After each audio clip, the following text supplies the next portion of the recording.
Bienvenidos a nuestra edición de Notidiario para el día de hoy. Después de investigaciones realizadas la semana pasada, 2 agentes policiales del Departamento de Permisos para la realización de eventos y deporte de armas a civiles se les prohibió el acceso al cuerpo policial, aparentemente por estar involucrados en la falsificación de documentos para otorgar permisos de porte de armas.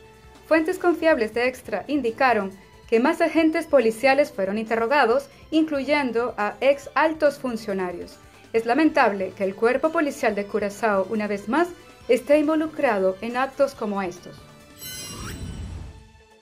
Los trabajadores de Celicor afiliados al sindicato BTG se reunieron el día de ayer para revisar la propuesta de un acuerdo nuevo con el gobierno en el manejo de los desechos sólidos de la isla, ya que el actual data de la fecha de 1995 y no representa la realidad de la actualidad, poniendo en riesgo la estabilidad laboral de muchos trabajadores.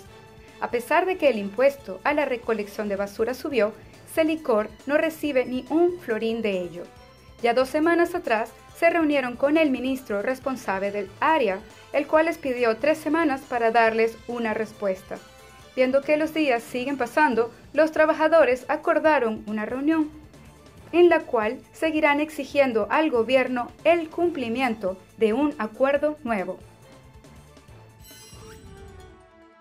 El Banco Central de Curazao y San Martín introducirá un nuevo cono monetario llamado florín caribense para el próximo año 2025. De esta manera se dejará de usar el conocido florín antillano como método de pago legal en Curazao y en San Martín. Esta decisión tuvo que haber sido tomada ya hace muchos años. Según los estudios que se han realizado, el costo del cambio monetario oscila entre unos 6 millones de florines. A pesar de que muchas transacciones se hacen vía electrónica, todavía hay demanda del papel moneda para hacer el pago de bienes y servicios. Esperemos que estos cambios ayuden al fortalecimiento económico del país.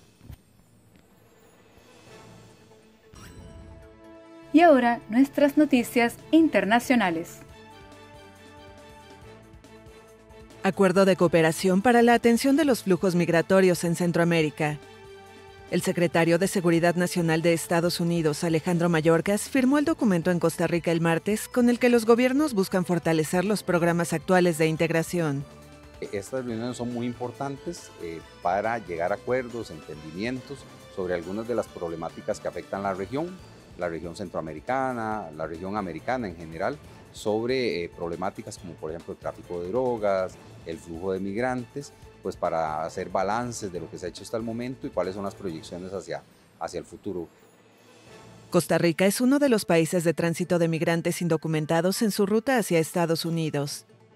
El presidente costarricense Carlos Alvarado, quien se reunió con Mayorkas, afirmó que es necesario abordar el tema migratorio desde un punto de vista multidimensional que contemple el cambio climático, inseguridad, así como la falta de oportunidades y educación.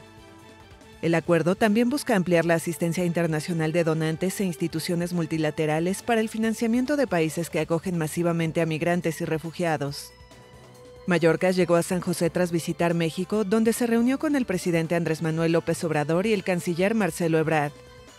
Las autoridades mexicanas insistieron en la necesidad de invertir en Centroamérica y generar mayores oportunidades que eviten que la población migre. En los últimos años, los flujos de extranjeros sin papeles se han multiplicado, mientras que Washington ha endurecido sus políticas migratorias.